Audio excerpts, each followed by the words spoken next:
본론 돌아와서 지금 현재 우리 회계 기준상 수익은 언제 인식할 거냐 물어보게 되면 수행 의무가 이행되었을 때 매출 잡도록 돼 있다.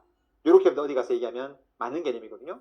그럼 수행 의무가 이행되었다는 말이 더 쉽게 풀면 어떤 의미일까요? 네가 매출을 잡으려면 계약상에 해야 될 의무가 있을 거거든. 그 의무를 다 이행하면 그러면 수익 잡을 수 있어. 그게 여러분들 뭐다 수익 인식하는 기준이에요. 그러면 지금 내가 말한 것 중에 뭐는 없었냐면 돈을 꼭 받아야 되는 의무는 없죠. 돈을 꼭 받아야 되진 않아요. 수익을 잡기 위해서.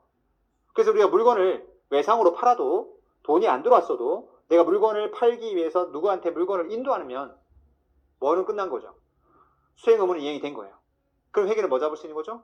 매출을 잡을 수 있다. 이런 논리가 나오는 거예요. 일단 요 말은 항상 기억해 놓으셔야 되는데 좀 더 갈게요.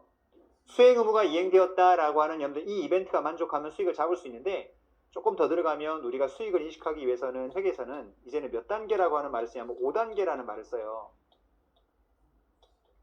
일단 이건 알아놓으세요. 최근에 회계 중인 분들 개정된 거니까. 제가 이렇게 이론적인 내용들을 설명하는 거 이 과정에서 별로 좋아하지 않는데 손익에서 수익인식 쪽은 이건 좀 아셔야 되니까 들으셔야 돼.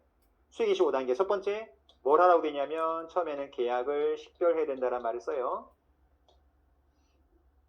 두 번째는 수행 의무를 거기서 찾아내라고 그래요. 그 다음에 세 번째는 거래 가격을 산정하라고 그래요. 그냥 가볍게 들으세요. 그 다음 네 번째는 이 거래 가격을 수행 의무에다가 배분하라고 그래요. 어려운 말이죠. 그런 다음에 다섯 번째 가서 그 수행 의무가 이행되면 매출을 잡아라. 이렇게 돼 있다고. 제가 아까 말한 건 요 다섯 번째 거를 얘기한 거죠. 수행 의무 이행.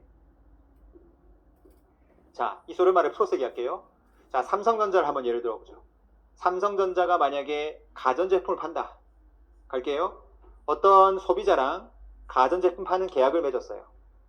이걸 만약 100만원에 파는 계약을 맺었습니다. 그럼 삼성전자는 그 100만원 가전제품 파는 거에 대한 수익을 언제 인식할 거냐? 갈게요. 일단 첫 번째, 계약을 식별하래요. 무슨 계약이 있죠 지금? 소비자한테 100만원짜리 TV를 파는 계약을 맺었어요. 그게 계약이죠, 계약. 오케이. 그때 삼성전자의 의무는 뭐죠? 이 TV를 커스텀한테 팔아야 되는 의무가 있겠죠. 그게 의무예요. 세 번째, 가격이 얼마니? 100만원이죠. 네 번째, 그 100만원을 의무에 배분하래요. 배분하는 게 지금은 삼성전자 입장에서는 여러분들 TV 팔 때 나의 의무는 TV를 상대방한테 넘겨주는 의무가 하나밖에 없기 때문에 배분의 문제는 없죠. 100만원이 그 의무에 그냥 다 배분하면 돼요. 그 다음 다섯 번째 가서 그런 다음에 그 의무를 이행했을 때 100만원 잡으래 수익을. 그럼 언제 잡으면 돼요? 그 TV를 거래처한테 넘겨줬을 때 커스텀한테 넘겨주는 순간. 그럼 넘겨주는 순간 100만원을 매출 잡으면 되는 거죠. 돈은 나중에 받는다 그래도. 이거는 가장 기본적 케이스고요. 조금 더 들어갈게요. 자, 우리 SI 업체라고 하면 들어보셨죠? 그냥 IT 컨설팅 업체예요. 시스템 컨설팅 하는 회사입니다. 자, 그러면 시스템이 그 인테그레이션 하는 회사들, 컨설팅 하는 회사들인데 그런 회사들은 계약 조건이 지금 삼성전자 가전제품 파는 것보다는 좀 복잡해요. 어떤 조건이냐? 갑니다. 자, 우리가 해주는 게 뭐냐면요. 당신네 회사 가서 소프트웨어, 우리 회사 소프트웨어, 당신들 회사 가서 그 소프트웨어 커스터마이즈해서 소프트웨어를 여러분들 제공해 줄게요. 네, 소프트웨어 제공만 해준 게 아니고요. 직접 가서 당신네 회사에다 그 임플리멘테이션 구축까지 해줄게요.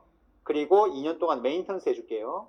그리고 직원들 들어오면 계속 업그레이드 시켜주고 트레이닝도 시켜드릴게요. 보통 계약서 보시면 계약상의 의무가 하나만 있는 게 아니고 여러 개가 막 들어간다고요. 그런 다음에 턴키로 이거 2천만 원에 계약합시다. 하고 2천만 원 계약을 했어요.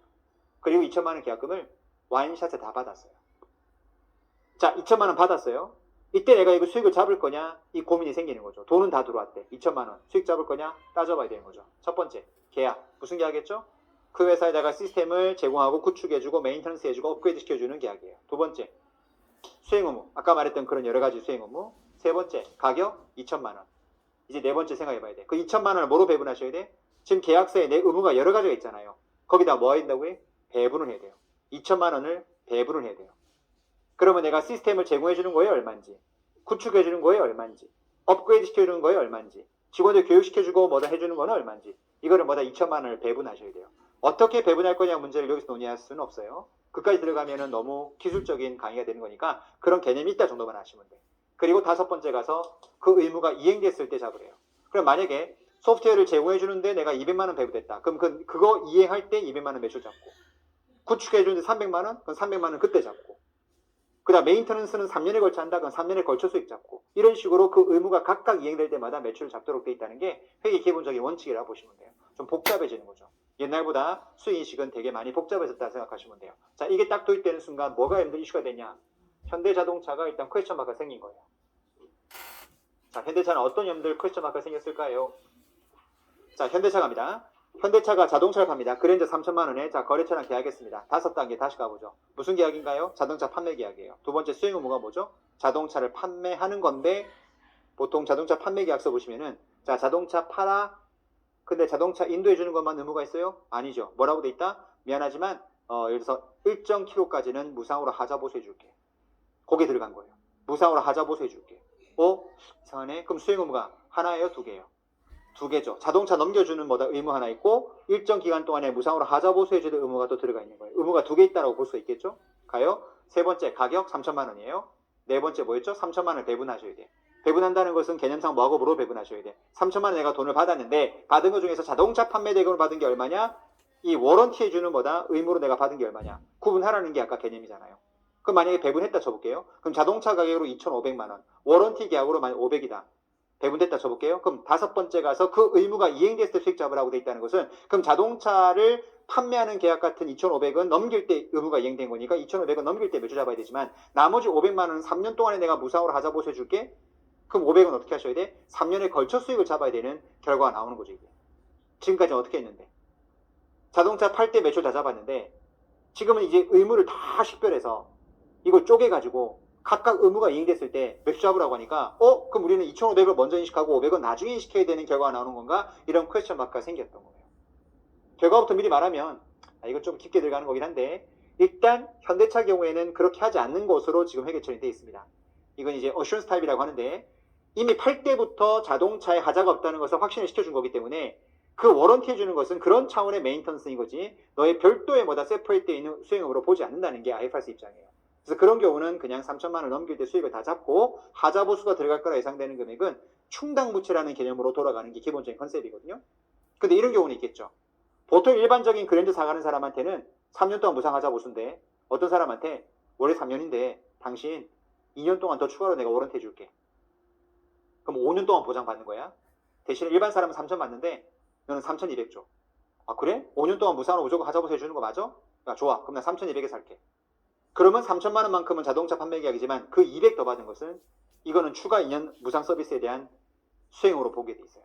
그럼 그거만큼은 미안하지만 별도로 뭐다 잘라가지고 수익을 잡아야 되는 그런 현상이 벌어지거든요. 굉장히 다양한 염두 수익 인식이 지금은 돌아가고 있습니다. 그래서 보통 감사 나가거나 회계 분석할 때 가장 염두 힘든 게 뭐냐면 그 회사 계약서 다 봐가지고 거기에 의무가 뭐가 있는지 봐서 과연 이 금액을 배분할 거냐 말 거냐 이걸 하나의 의무로 봐야 되냐 이걸 별도의 수행업으로 봐야 되냐 이게 굉장히 실무적으로 이슈가 많이 생기고 전문가마다 뷰 포인트가 다른 경우도 상당히 많이 있는 게 지금 현재 상황입니다. 그렇게 이해하시면 되고요. 뭐 크게 중요한 건 아닌데 이건 과거부터도 그랬습니다만은 갈게요. 일단 수행의무 5단계 나눈다는 그 의미 자체에 대한 주석을 잠깐만 내가 한번 보여드릴게요. 회사가 어떻게 쓰고 있는지 한번 회사들의 주석을 한번 보여드리겠습니다. 현대차를 한번 잠깐 가볼게요. 말 나온 게 아까 우리 한미약품부터 보여드릴까? 한미약품 조금 더 가야 되는구나. 2015년도까지 갈게요. 과거에 기술 수출이 있어가지고 한창 그 이슈가 됐었던 그 연도가 2015년도로 제가 기억하는데 16을 15? 오케이 15 봅시다.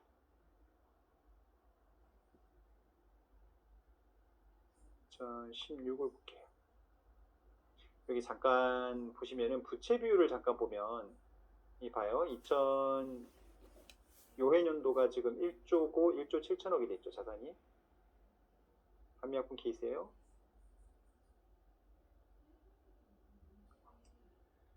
여기 잠깐 봐요. 부채 총계가 4,400억이고 여기가 1조예요.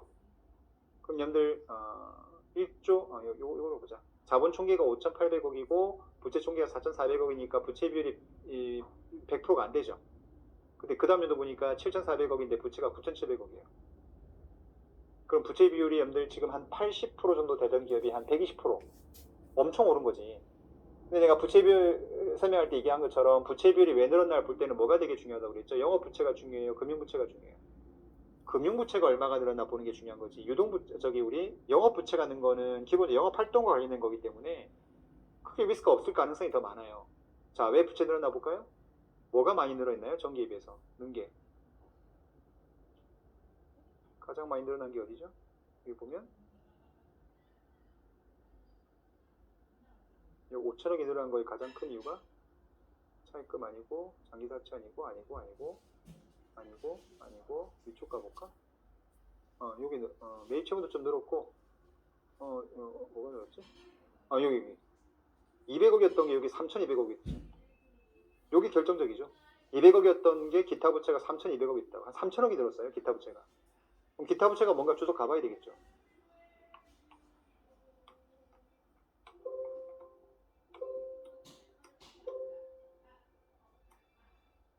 바로 나오네.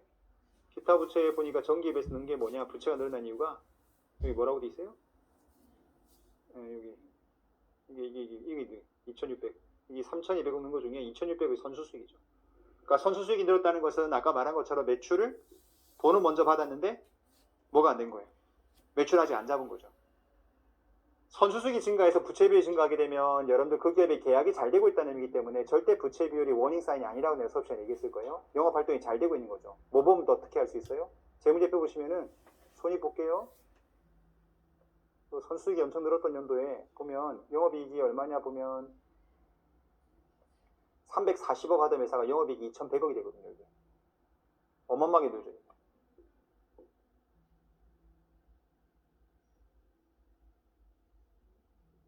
현금 흐름표 가보시면은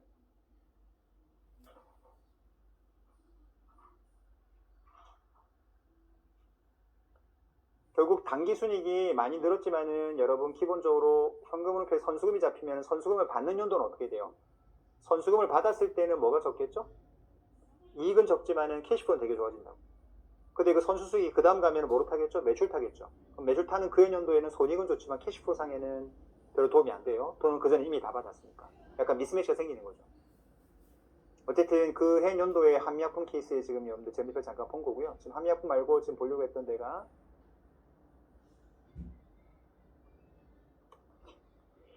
수익 인식 관련해가지고 현대자동차를 잠깐만 열어볼게요. 재무제표 주석에 뭐라고 써있나 한번 잠깐 보여드리려고 그래요. 주석 여기 가서 뭐 우쩌고 저쩌고 막 써놨는데 여기에서 수익인식 관련된 내용만 잠깐만 제가 보여드릴게요. 현대차가 뭐라고 써놨나? 여기 보세요. 수익인식 어떻게 했다고 되냐. 현대차가 모든 계약에 대해서 몇 단계라고 돼 있어요? 5단계. 이거 5단계란 말을 내가 쓴 게 아니고 이게 국제 기준에 나와 있는 표현이에요. 거기 뭐라고 써있나 볼까요? 처음에 뭐 한다고 돼 있죠? 계약을 식별하고 그 계약서에 무슨 의무가 있나 식별한 다음에 거래 가격을 결정해서 그 거래 가격을 의무에 배분한 다음에 수행 의무 뭐 했을 때? 이행했을 때 수익을 잡겠다고 돼 있죠. 이렇게 주석에 써있다고.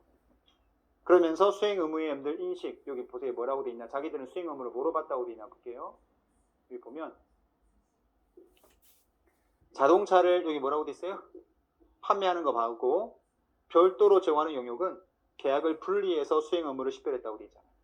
그럼 아까 말했지만 현대차가 자동차를 팔면서 남들한테 해주지 않는 뭔가 플러스 알파의 서비스를 해주는 계약을 맺은 거래처들한테는 돈을 더 받았을 것이고 그럼 그 받은 금액은 미안하지만 자동차 판매 계약하고 그 워런티 그 서비스를 제공해주는 거하고 이걸 구분해가지고 그 각각 의무를 이행할 때 수익을 잡았다는 의미가 요 가번에 잡혀있는 표현이에요. 자 근데 요 나번하고 답은 잘 봐봐요. 나번을 보시면은 수행 의무를 한 시점에 이행하는 게 있고 여기 답번에 보시면 기간에 걸쳐 인식하는 수행 의무라고 되어 있는 말이 보이죠. 여기 깊게 들어가면 이게 회계 강의가 되다 보니까 회계 강의가 너무 깊게 들어가면 좀 지루해 줄 수 있기 때문에 가볍게만 얘기할게요. 그럼 아까 내가 수익을 언제 잡냐 누가 물어보게 되면 언제 잡으라고요? 수행 의무가 이행됐을 때 잡는 겁니다 라고 말하면 되고 그럼 수행 의무는 언제 이행되는 건데 회계가 두 개가 있는 거예요. 특정 시점에 수행 의무가 이행되는 게 있고 기간에 걸쳐서 수행 의무가 이행되는 경우가 있고 두 가지가 있다는 거예요.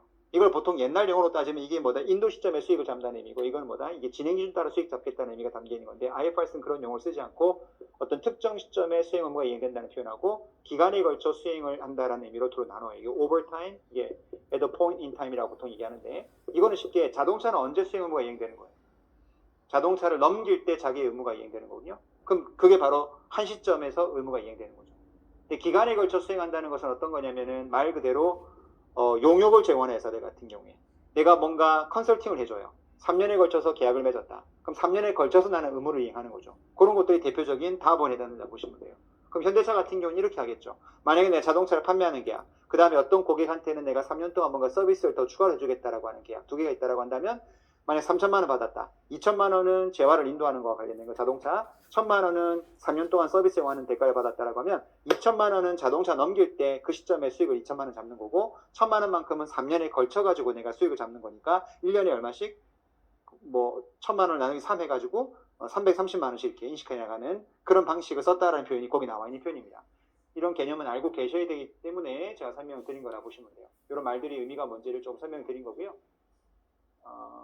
그러다 보니까 어떤 문제까지 생기냐면 재밌는 케이스가, 포스코가 이런 일이 벌어졌는데, 포스코 얘기하고 대안한 것 같아요. 포스코는 연들 철강을 팔아요. 수출을 해요. 그럼 봐요. 여기 한국이에요. 미국이에요. 포스코가 미국에다 수출을 해요. 그래서 얼마 받기로 했냐면 100 받기로 했어요. 근데 잘 봐요. 100 받기로 했는데 요 넘길 때 여기 뭐가 있겠냐면은 여러분들 그 운송을 해야 될 거 아니겠어요.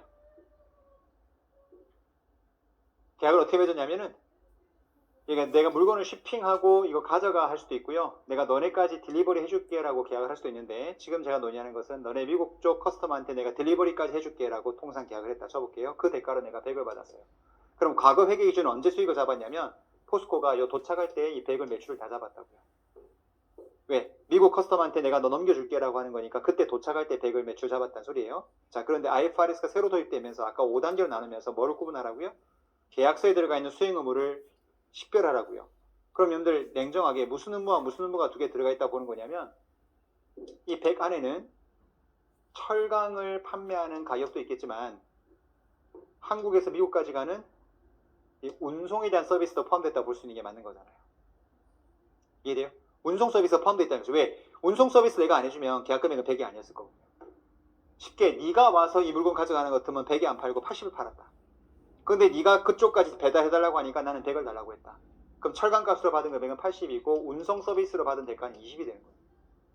그럼 포스코 입장에서 매출을 어떻게 잡아야 되냐면, 과거에는 그쪽 도착할 때 100을 다 잡았는데 두 개 나눴죠? 80, 20. 자, 80은 언제 의무가 이행된다 보셔야 돼요. 한 시점. 어느 시점? 여기 도착할 때. 그럼 80은 이때 도착할 때 수익을 잡는 거예요. 근데 20은 어때요? 기간에 걸쳐 잡는 거죠. 기간에 걸친다는 게 뭐냐면, 요때부터 요때까지 배로 가면 여러분들 한 2개월, 3개월 걸릴 수 있잖아요? 2개월 걸린다 볼까요? 그럼 2개월에 걸쳐서 20을 매출 잡아야 되는 거죠. 가는 염등보다 동안에 20을 나눠서 수익을 잡아야 돼요. 기간에 걸쳐가지고. 그래서 포스코도 보시면 주석에 그 말이 나온다고요. 우리가 지금까지는 도착할 때 수익을 잡았지만 운송 서비스를 구분해서 물건값은 도착할 때, 그리고 운송 서비스는 기간에 걸쳐 수익을 잡았습니다 라고 돼 있어요. 이런 것까지 영향을 받기 시작해요. 한번 더 가볼까요? 자, 포스코 케이스 말고 하나 더 가볼게요. 이거는 직접 보여드릴게요. 회사.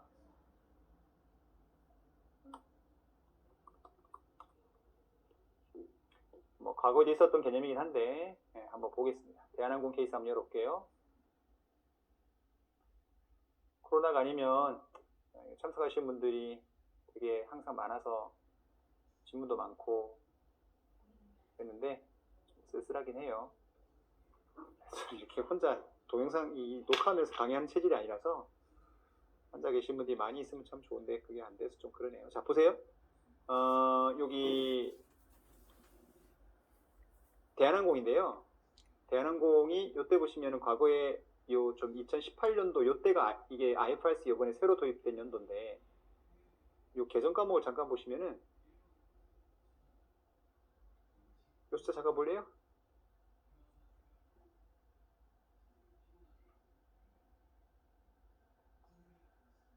지금 대한항공의 재무제표 분석할 때 요 숫자 이해 못하면은 딱 봐도 어때요? 숫자가 되게 큰 숫자가 지금 잡혀 있잖아요. 이거.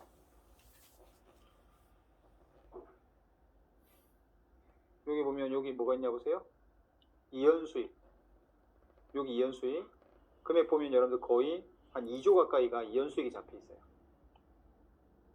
회계 모르는 사람은 여기 어디서 끊어 읽어야 될지도 모를 수 있어요. 이연수익. 이연수익. 수익을 뭐 했다는 거죠? 디퍼 시켰다는 소리예요. 그럼 이연 수익은 여러분들 뭐랑 거의 비슷한 거냐면 그냥 선수 수익하고 비슷한 개념이에요. 근데 도대체 대한항공의 이연 수익이 뭐냐라는 거죠. 여러분 혹시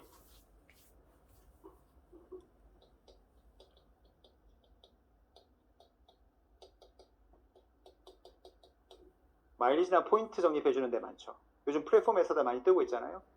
거기 가서 물건 구매하면 뭐가 연도 적립되죠? 포인트 적립되죠. 요즘 그런 기업들 IPO 많이 가잖아요. 플랫폼 회사들. 그런 회사들 IPO 적용하면 이게 큰 이슈가 돼요. 자, 갈게요. 내가 대한항공에서 여러분들 비행기 탑승권을 여러분들 티켓팅을 했어요. 그러면 대한항공 입장에서는 지금 아까 우리 배웠던 5단계를 한번 집어넣어 보자고요.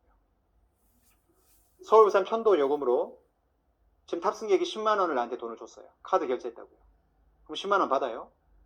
그러면 아까 우리 배웠던 5단계를 머릿속에 그리지 않으면 그냥 언제 수익 잡으면 될 것 같아요? 비행기 탑승권 발권해서 그 비행기가 부산까지 뭐다 그 고객을 데려다 주면은 나는 의무가 이행된 거잖아요. 그럼 나는 그 10만 원만큼 매출 잡을 수 있지 않느냐 이렇게 생각할 수 있는데 5단계로 나눠보게 되면 과연 10만 원 받은 금액이 이번 플라이트 대가로 받은 금액만 포함되어 있냐는 거예요. 이 플라이트를 탐으로써 이 사람한테 뭐가 적립되죠? 마일리지가 적립이 돼요. 그런 다음에 이걸 10번 정도 타면 얘는 무료로 한번 탈 수 있는 권리가 생긴다고. 그럼 나중에 10번째는 돈을 받지 않아도 이 사람을 태워줘야 된다고. 마일리지 쓰겠다고 하면은. 그럼 이번 10만 원 받는 금액에는 요 플라이트 대가만 포함된 게 아니고 모두 포함된 거죠. 미래 네가 무료로 타기 위한 거다. 한 10분의 1 정도의 돈도 먼저 낸 거다 보는 거예요. 수행 의무가 뭐가 된 거죠? 구분이 되는 거지. 그게 바로 돈 받은 금액 거래 가격을 배분한다는 소리예요. 개념이 굉장히 색다르죠, 실제는. 그러다 보니까 10만 원 받은 금액을 매출을 못 잡는 거예요, 이들이. 그럼 탑승권을 연대 발권을 해가지고 돈을 막 받으면은 10분의 1만큼은 뭐 잡는 거죠? 자, 보세요. 캐시 얼마 들어왔다? 10만 원. 근데 매출 얼마 잡아요? 9만 원. 예를 들어서. 그러면 단기순이 9만 원이니까 이여금이 9만 원 늘죠. 그럼 만 원은 뭐냐? 돈을 먼저 받은 거로 보는 거지. 그게 뭐로 떠 있는 거다? 아까 대한항공의 이연수익인 거예요. 이연수익. 미리 받은 거다라는 거죠. 그럼 이거 나중에 언제 없어질까? 그러면 대한항공 입장에서는 재무제표의 수행 의무가 뭐다? 이게 식별이 되면서 구분되다 보니까 여기 이연수익이라고 하는 개념이 계속 뜨는 거예요. 자, 폭격해지는 거지 이게? 그러면 대한항공 원래 재무 구조가 우리 뭐 예를 들어서 뭐 LCC 로우 코스트 캐리어 그러니까 저가 항공사 보다 이제 우리 대형사 지금 우리 매각한다고 하는 아시아나항공 그다음 대한항공 이런 데들 부채 비율이 기본이 1000% 넘어요. 자본 대비 부채가 엄청 크다고요. 왜? 당연히 타인자본 부담이 크겠지. 비행기를 리스를 하거나 사와야 되기 때문에 엄청난 KPX가 들어가는 놈들 업종이다 보니까 부채 비율이 엄청 높아요. 엄청 높은 상태인데 뭐도 생기냐면 이것도 생겨요. 이거 금융부채예요, 여러분. 영업부채예요. 이건 영업과 관련된 부채예요. 금융부채는 아니에요. 근데 문제는 금융부채가 된다는 것은 돈을 계속 빌린다는 의미인데 항공사에서 이렇게 영업부채 중에서 이 이연수익이 늘고 있다는 것은 반대로 말하면 아이러니하게도 뭐가 많이 되고 있다는 거죠. 티켓팅이 많이 되고 있다는 소리예요. 티켓팅 발권이 많이 될수록 뭐가 계속 늘어요? 이연수익은 계속 느는 거예요. 그러니까 대한항공이 얼마나 지금 최근에 발권이 많이 되고 있나를 트렌드 보고 싶으면 제일 먼저 봐야 될 게 매출도 봐야 되지만 뭐도 봐야 되는데 이연수익이 얼마나 쌓이고 있나 봐야 된다고. 이연수익이 쭉 떨어지고 있다? 아, 최근에 장사가 안 되고 있구나. 마일리지가 적립이 안 되고 있구나. 이런 느낌을 금방 알 수가 있거든요. 이연수익이 그런 개념이에요. 그럼 보세요. 하나 더 나가서 우리 선수금은 언제 매출로 탑니까? 내가 돈을 먼저 받았어. 이거 연들 언제 매출 잡아요? 수행 의무가 이행됐을 때. 그럼 내가 물건을 팔기 전에 돈을 먼저 받았다? 어떻게 매출 잡으면 돼요? 선수금 잡았다가 내가 물건만 넘겨주면 된다고. 그럼 매출 탈 수 있다고. 그럼 우리 실적에 들어오는 거예요? 이거 어때요? 이연수익이 잡혔는데 문제는 뭐냐면 이걸 매출 태우려면 얘들이 탑승권을 이제 발매하면서 발권을 받으면서 마일리지를 적립한 거니까 얘들이 마일리지를 써야 돼요. 마일리지 써야지만 이연수익에 매출 타는 거지. 그러니까 다른 매출 선수금은 내가 의무를 이행해주면 돼. 근데 항공사의 이연수익은 내가 의도적으로 할 수 있는 게 아니고 고객이 써야 돼요, 마일리지를. 그때까지는 이연수익을 없앨 수가 없다고. 그럼 어떤 일이 벌어지죠? 고객들이 마일리지를 계속 적립하게 되고 안 쓰면 항공사들은 이연수익 때문에 부채비율이 계속 올라가는 거예요. 물론 영업부채긴 하지만. 극단적으로 봤을 때. 그런데 우리나라 국민성이 잘 안 써요, 마일리지를. 이게 안 쓴다고, 안 써. 이게 안 써. 우리나라 문화가 이렇게 키핑하는 문화거든요. 키핑하는 문화. 어? 뭘 자꾸 이렇게 꼼쳐놔. 안 쓴다니까? 나쁘다는 의미가 아니고요. 우리나라 국민성이 그럴 수밖에 없어요. 뭔가 불확실성이 너무 강하니까 항상 뭐 이렇게 가져놓는 리저브 문화가 강하다고. 그러다 보니까 여러분들 마일리지를 잘 안 쓴다고요. 아니 요즘 젊은 세대는 많이 쓰는데 이게 저희 같은 세대는 마일리지를 자 일단 묻어놓자. 응? 언제 우리가 미국 갈지 모른다. 응? 그때 한번 좌석 한번 승급 받자. 뭐 이런 거 이게 모아놓는다고 이게. 카드 써도 연계되었고 여러분들 우리 마일리지 많이 적립되잖아요. 계속 쌓아요. 막 엄청 쌓인다고. 부채비율이 계속 올라가는 거야. 항공사들이 이게 감당이 안 돼. 감당이. 그래서 항공사들이 그래서 방침을 바꿨잖아요. 몇 년 전부터 마일리지 이거 일정 기간 안 쓰면 뭐 시키죠 이거? 이거 소멸시킨다고 이거. 옛날에 소멸제도 없었어요. 여러분들. 옛날에 마일리지는요 계속 적립해줬어요.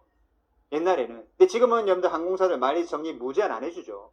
일정 기간 지나고 나면 계속 원인사이 뜨지 않습니까? 일정 기간 안 쓰면 마일리지 소멸됩니다. 소멸됩니다. 계속 말하죠. 그리고 왜 오케이 캐시백 이런 것도 막 포인트 일정 기간 안 쓰면 소멸시키겠다고 하잖아요. 이유가 다 있는 거예요. 그게 영업적인 정책이 아니에요. 회계 이펙트입니다. 안 쓰면 부채가 계속 늘거든 이거. 감당이 안 되는 거예요. 감당이. 그럼 고객들한테 계속 쓰라고 하지만은 고객들이 잘 안 써버리면은 이걸 내가 통제할 수 없는 부채가 계속 떠있게 되는 거죠 이게. 그래서 일정 기간 안 쓰면 익스파이 시키겠다 해버리면 고객들이 쓰잖아요. 그래서 요즘은 웬만하면 뭐예요? 많이 쓰지 않습니까? 마일리지를. 바로 그런 의미가 담겨 있는 거거든요. 그래서 포인트 충당 부채라든지 마일리지 적립해주는 회사는 이런 이슈가 있다 정도는 좀 감을 잡고 있어야 되거든요. 하나만 더 얘기해 볼까요? 그러니까 어떤 사물을 봤을 때 이런 얘기를 들으면 그런가 보구나. 그래서 마일리지가 안 쓰면 없어지는구나 하고 집에 갈 때 또 아무 생각이 없어요. 근데 이걸 좀 시각을 다르게 보는 사람들은 이게 어디까지 크리에이티브하게 접근하나 보세요. 아 그래? 그래. 어떤 이슈가 있었냐면 이거는 한 2, 3년 전에 플랫폼 만드는 회사, 플랫폼 하는 회사들하고 이 대한항공 포함해서 항공사들이 이것 때문에 엄청난 이슈가 하나 있었던 게 봐요. 우리 탑승권 10만 원을 발권 받으면 혹시 여러분들 여기 VAT 붙는 건 알죠? 부가세 붙어요. 아 거기 안 나와 있더라고. 포함되어 있는 거야. 그래서 여기 부가세가 10% 만 원 있다 봐요. 그럼 잘 봐요. 대한항공은 티켓팅 10만 원 하면은 고객한테 만 원을 더 받아 11만 원을 뭐다 받았을 거라고요. 우리는 11만 원으로 그냥 비행기값 생각하고 있는 거고. 그러면 11만 원 받아갖고 만 원은 국가에다 세금을 내요. 부가세를 대한항공이. 여기까지 이해됐죠? 자 그런 상태 잘 들어봐요. 그렇게 하고 나서 마일리지가 적립된 고객이 한 10번 쌓였어. 그래서 한번 이제 와서 요번에 저는 돈 안 내고 마일리지 쓸게요. 그러면 돈을 안 받고 요번에 태워줘야 되잖아. 그러면 탑승권을 발권했잖아. 그럼 돈 안 받았잖아. 안 받았어도 부가세법상에 뭐라고 했냐면 이걸 사업상 증여로 봐가지고 10%만큼 세금 내라고 했다고. 그럼 무상으로 뭐다 내가 마일리지 써도 여러분들 뭐 내라고 할 때 있어요? 거기 무슨 텍스 내고 무슨 뭐 공항권 이용 내고 좀 돈 내라고 하잖아요. 그게 뭐냐면 부가세가 포함되어 있다고. 돈 안 내도. 그래서 만 원만큼 부가세를 또 냈다고 이거를. 지금 이해돼요? 그러면 탑승권을 발매할 때도 10%만큼 부가세를 내고 얘가 탑승권을 사지 않고 마일리지 쓰겠다고 하더라도 부가세만큼은 냈다고. 과거에는. 근데 잘 보면은 이거 이중과세 아니에요? 왜냐면 이거 10만원 받은 것 중에서 솔직히 우리는 무슨 대가와 무슨 대가를 지금 구분해서 봐야 되는 거예요. 요번 탑승 대가로 9만원 나중에 쌓아서 가는 만원을 미리 받은 거니까 그거에 대한 10만원의 10%는 이미 다 냈다고. 그런데 또 나중에 뭐다? 이걸 썼다고 해 부가세 내는 건 논리 안 맞잖아요. 그래서 IFRS 개념이 딱 도입되는 순간 어떤 로펌이 그럼 이거는 부가세가 이중과세 되는 거 아니냐? 라고 이슈를 야기해가지고 이게 대법원까지 갔다고. 한 3, 4년 걸렸거든요? 대법원에서 이중과세라고 판결했잖아. 그래서 부가세 돌려주라고 했다고. 이야 대박이었지 이거. 그럼 5년치를 다 경정 청구할 수 있거든. 후발적 사유 같으면 10년치도 갈 수 있어 이게. 어마어마하게 경정 가는 거지 이게. 그래서 항공사들 이거 돈 다 받아냈잖아 부가세. 그리고 항공사는 아니더라도 우리 보통 플랫폼 하는 회사들 온라인 플랫폼 하는 회사들 많잖아요. 거기 포인트 적립해주고 해서 거기 제품 팔 때 부가세 10% 받거든요. 그런데 포인트 적립해줘갖고 물건 팔면 그 10% 또 냈다고 부가세를. 그래서 여러분들이 포인트 적립된 여러분들 플랫폼에 가서 나 포인트 쓸게요 또 물건 주세요 무상으로 하면 부가세를 내야 된다고 그 회사는. 그래서 보통 고객들한테 포인트 쓰실 때 제재공과금은 소비자가 부담합니다 말이 되니까 거기 부가세가 포함되는 거였거든. 근데 이제 가만히 보니까 이건 아니지 않나? 물건 팔 때 이미 거기에 대가 포함되어 있었던 거예요. 포인트 사용에 대한 대가까지. 그러면 미안하지만 부가세 또 내는 건 아니야 라고 해가지고 그래서 이게 프레프하는 회사들 전부 경정 청구해가지고 돈 다 받아냈죠 이거. 나만 재밌어 한 것 같아 이거. 그건 아니죠. 그런 거예요 인생이. 그러니까 모르면 이렇게 넘어가는 거야. 뭐 나는 그런데 뭐 물건을 잘 사지 않아서 관심이 없었는데 거기서 물건을 되게 많이 산 사람들 같은 경우에는 그런 권리 유무 관계 생길 수도 있겠죠 이게. 예, 예. 알아야 돼요 세상을 살려면은. 어쨌든 요렇게 생각하는 포인트가 나도 들으면서 아 영민하구나. 나도 강의를 했고 이 개념 알고 있었지만 그까지 생각 안 해봤거든요. 근데 딱 보니까 오 가능하겠다 라는 생각이 들면서 역시 세상에는 똑똑한 친구들이 많구나 라는 생각을 항상 했습니다. 여하튼 대한항공, 아시아나항공에 부채 떠 있는 이연수익은 그런 개념이 들어가 있는 거예요. 5단계로서 이렇게 식별을 하다 보니까 그런 문제 생기는구나 정도 감은 잡고 있으셔야 될 것 같아서 말씀을 좀 드린 거고 손익 분석하려면 이제 수익 인식을 어떻게 하는지는 알아야 되니까